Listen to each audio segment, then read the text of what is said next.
Friends, कैसे हैं आप लोग। देखिए, आज हमारा जो टॉपिक है वो भारतीय तिरंगे का इतिहास और हर घर तिरंगा। आखिर ये जो अभियान चलाया जा रहा है ये है क्या। तो देखिए, अभी 15 अगस्त जो है वो नज़दीक आ रहा है काफ़ी ज़्यादा, और इसी 15 अगस्त में भारत जो है अपनी 75वीं वर्षगांठ मनाने के लिए जा रहा है। और इसी उपलक्ष्य में इस बार भारत के नागरिकों के अंदर राष्ट्रवाद भरने के लिए भारत सरकार ने हर घर तिरंगा एक अभियान चलाया है। तो आज के इस वीडियो में हम यही जानेंगे कि क्या है भारतीय तिरंगे का इतिहास, और ये हर घर जो तिरंगा है, हर घर तिरंगा अभियान है, ठीक, इसका क्या महत्व है, और इन सब चीज़ों के बारे में आज हम चर्चा करेंगे।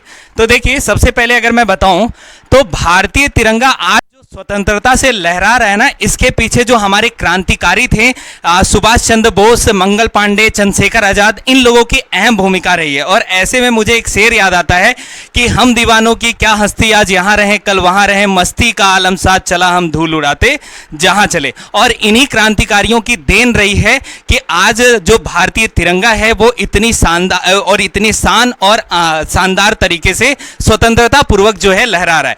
आज अगर मैं बात करूं कि भारतीय तिरंगे की आन बान शान की, तो इसकी रक्षा जो है वो अगर बेहतर तरीके से कोई कर रहा है तो जो देश पे खड़े, जो सरहदों पे खड़े हमारे सैनिक है ना, तो वो कर रहे हैं। और इस पे अगर मैं इस पे कुछ कहूं तो यही कह सकता हूं कि लुटा दो जान तिरंगे पे ये ईमान बोलता है, बचा लो लाज धरती का ये हिंदुस्तान बोलता है, कटेंगे सर और अभी सरहदों की हिफाजत में तिरंगे से लिपटा वो जवान बोलता है। तो आज हम जानेंगे कि भारतीय जो तिरंगा है इसका जो इतिहास रहा है उसका कालक्रम क्या है। तो देखिए, अगर मैं भारतीय तिरंगे के इतिहास के बारे में बात करूं तो एक समय था जब 1905 में लॉर्ड कर्जन ने क्या किया था, बंगाल का विभाजन कर दिया था। और ये बंगाल का विभाजन हम चाहते नहीं थे, लेकिन फिर भी बंगाल का विभाजन जो है वो हुआ था। और जब ये बंगाल का विभाजन हुआ ना, तो बंगाल के विभाजन के बाद हमने अपने यहाँ स्वदेशी आंदोलन लागू किया था। स्वदेशी आंदोलन का मतलब था हमने अंग्रेजी चीजों का बहिष्कार कर दिया था। इवन हम लोग अंग्रेजी नाई जो होते हैं ना, उनके भी बहिष्कार कर दिए थे, उनसे बाल तक नहीं कटवाते थे। ऐसा बहुत सारी चीजों का हमने क्या कर दिया था, बहिष्कार कर दिया था। और इसी बहिष्कार में जो सबसे ज्यादा काम आया ना, वो राष्ट्रवाद, लोगों के अंदर जो स्वदेश भरने का जो काम किया ना, वो जो पहली बार भारत का तिरंगा लहराया गया था 1906 में। ठीक है, 1906 में ये लहराया कहाँ गया था, अगर मैं बात करूं आज के समय में, तो आज का कलकत्ता और पारसी बागान चौक कलकत्ता में था, जिसको ग्रीन पार्क बोला जाता है। तो वहां पे जो है वो लहराया गया था 1906 में। और ये जो 1906 में तिरंगा लहराया गया था ना, इसकी जो कुछ डिजाइन थी वो कुछ ऐसी थी। देखो, भारतीय तिरंगे का जो आप स्वरूप आज देख रहे हैं ना, भारतीय तिरंगे का स्वरूप कुछ ऐसा नहीं था। भारतीय तिरंगे का स्वरूप जो है उसका इतिहास रहा है अच्छा खासा।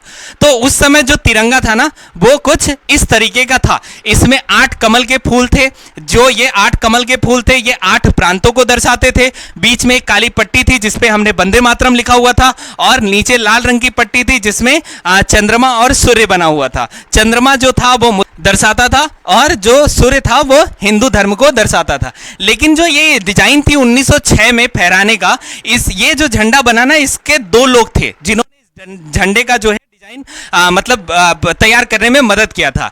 एक तो थे सचिंद्र प्रसाद बोस, और एक थे हेमचंद्र कानूनगो। ठीक है, हेमचंद्र कानूनगो।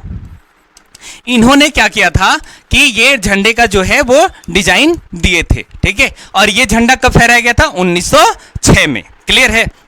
इसके बाद से क्या हुआ, 1907 में एक मीटिंग हुई जर्मनी में।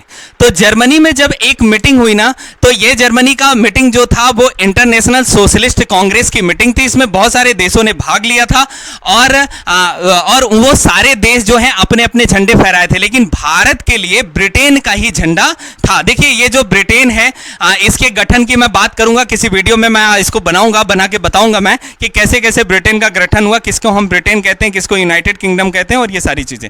तो देखो, ये जो 1907 में जो जर्मनी में एक मीटिंग हुई इंटरनेशनल सोशलिस्ट कांग्रेस की, उस जर्मनी के मीटिंग में बहुत सारे देशों ने जो भाग लिया और उनका अपना अपना एक झंडा था, लेकिन भारत के लिए ब्रिटेन का झंडा था, जिसको मैडम वीकाजी कामा ने नकार दिया और अपना झंडा बनाया। वो झंडे की कुछ डिजाइन ऐसी थी। ठीक है, इसमें भी सेम चीज देखो। ये जो वंदे मातरम का कॉन्सेप्ट है ना, 1905 में जब बंगाल का विभाजन हुआ तो एक व्यक्ति थे भाई, जब बंगाल का विभाजन हुआ तो जो लोग थे जो आंदोलन कर रहे थे, उनके अंदर प्रेरणा भरने के लिए एक व्यक्ति थे जिनका नाम था बंकिम चंद्र चटर्जी।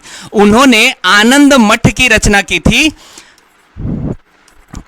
आनंद मठ की रचना की थी, और इसी आनंद मठ में वंदे मातरम लिखा हुआ था। और एक तरीके का लहर दौड़ गया था जो हमारे स्वदेशी आंदोलन के जो लोग थे उनके अंदर, तो ये वंदे मातरम वहीं से उठाया गया था। और इसके बाद से 1907 में ये जो तिरंगा था वो जर्मनी में फैलाया गया था। बाहर विदेश में फहराया गया भारत का पहला झंडा जो था वो यही था, मैडम वीकाजी कामा ने किया था। और इसके बाद से लगातार जर्मनी से ही वंदे मातरम नाम की पत्रिकाएं जो है वो मैडम वीकाजी संचालित करती रहती हैं। ये दोनों क्वेश्चन काफी इंपॉर्टेंट है एग्जाम पॉइंट ऑफ व्यू से। फिर इसके बाद 1907 के बाद एक व्यक्ति थे जिनका नाम था पिंगले वेंकैया। इन्होंने क्या काम किया था, ये मतलब अंग्रेजों की सेना में भारतीय सैनिक थे, तो इनको लड़ने के लिए दक्षिण अफ्रीका भेजा गया। जब इन्होंने लड़ाई के दौरान ये देखा कि जो अंग्रेज के सैनिक है ना, उनके अंदर राष्ट्रवाद की भावना भरने में सबसे ज्यादा अगर कोई रोल प्ले कर रहा है तो वो इनका झंडा है वो कर रहा है। तो इन्होंने क्या काम किया, भारत के लिए भी एक झंडा, एक भारत के लोगों के अंदर एक राष्ट्रवाद बनने के लिए भारत का एक झंडा बनाने का मन में विचार किया। और यह बात है तकरीबन 1916 की, 1916 की। और 1916 से लेके 1921 तक लगातार इन्होंने 25 से ज्यादा देशों का झंडे का अध्ययन कर लिया। और जब 25 से ज्यादा झंडों का इन्होंने क्या किया, अध्ययन कर लिया, तो 1921 में एक विजयवाड़ा में कांग्रेस की मीटिंग हुई, कांग्रेस का अधिवेशन हुआ, उसमें इन्होंने झंडा दिखाया। वो झंडा कैसा था, 2 पट्टी का था, एक लाल था और एक हरा था। ये 2 पट्टी का इन्होंने ये झंडा बनाया और गांधी जी को दिखाया विजयवाड़ा के अधिवेशन में। लेकिन जब गांधी जी देखे ना, तो गांधी जी के साथ एक व्यक्ति रहते थे जिनका नाम था हंसराज। ठीक है, जिनका नाम था हंसराज।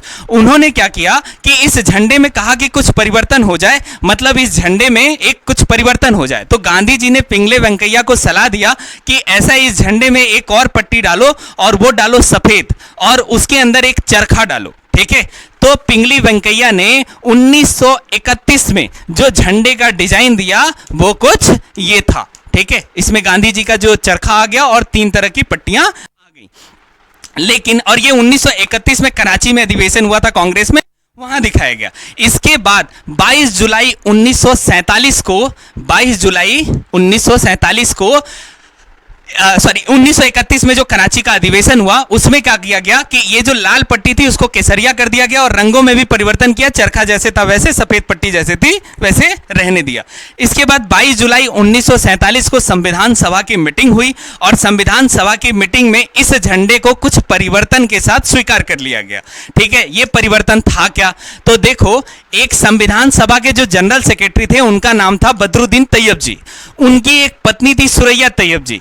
इन्होंने क्या कहा कि अगर हम सफेद पट्टी से चरखे को हटाकर और नीले रंग का अशोक चक्र हम उसमें लगा देते हैं, तो ये परिवर्तन हुआ। बाकी रंगों के स्टेप में भी कुछ परिवर्तन हुए, और परिवर्तन होने के साथ साथ 22 जुलाई 1947 को संविधान सभा ने इसको स्वीकार कर लिया। और 26 जनवरी 1950 को जब भारत का संविधान लागू हुआ, तो लागू होने के साथ ये झंडा जो है हमारा वर्तमान स्वरूप में जो आप देखने को मिलता है वो यही था। इसके बाद से क्या हुआ कि पहले जो झंडा था ना वो केवल 15 अगस्त और 26 जनवरी को ही मनाने का प्रावधान किया गया। लेकिन 2002 में कांग्रेस के नेता थे जिनका नाम था नवीन जिंदल, उनकी एक याचिका के संदर्भ में सुप्रीम कोर्ट ने वो जारी किया और उसमें कहा कि नहीं, 15 अगस्त और 26 जनवरी के अलावा भी बाकी दिनों में भी हम झंडा फहरा सकते हैं। कुछ कपड़ों पर भी इनको लगाने की स्वतंत्रता दी गई और यही कारण है कि इसी याचिका के बाद आज हम जो है हर घर तिरंगा जो है वो हम मनाने जा रहे हैं इसी के जो है उपरांत। तो अब देखो है क्या कि इसमें क्या करना है, हर घर तिरंगे में क्या है, भारत के हर घर में तिरंगा तकरीबन 20 करोड़ से ज़्यादा जो है केंद्र सरकार ने इसको छपने का ऑर्डर भी दिया है। तो 22 करोड़ घरों में एक है कि इस बार जो है तिरंगा जो है लहराए, लेकिन इस बात का ध्यान रखना है कि तिरंगा जो है झुके नहीं और मैला कुचला न हो। ये जिम्मेदारी भारत के नागरिकों की ही होती है और होनी भी चाहिए, क्योंकि देखो झंडा फहराना ही केवल राष्ट्रवाद नहीं है, झंडे के प्रति प्रेम और लगाव रखना भी एक तरीके का राष्ट्रवाद ही है। तो ये था भारतीय तिरंगे का स्वरूप जो बहुत सारे परेशानियों से जूझता हुआ आज जो है स्वतंत्रता पूर्वक भारत की सरहदों पर लहरा रहा है। तो ये था पूरा इतिहास। अगर ये वीडियोस पसंद आते हैं तो आप इसे लाइक करें, सब्सक्राइब करें, अपने दोस्तों को शेयर करें और अपना ध्यान रखें। Thank you.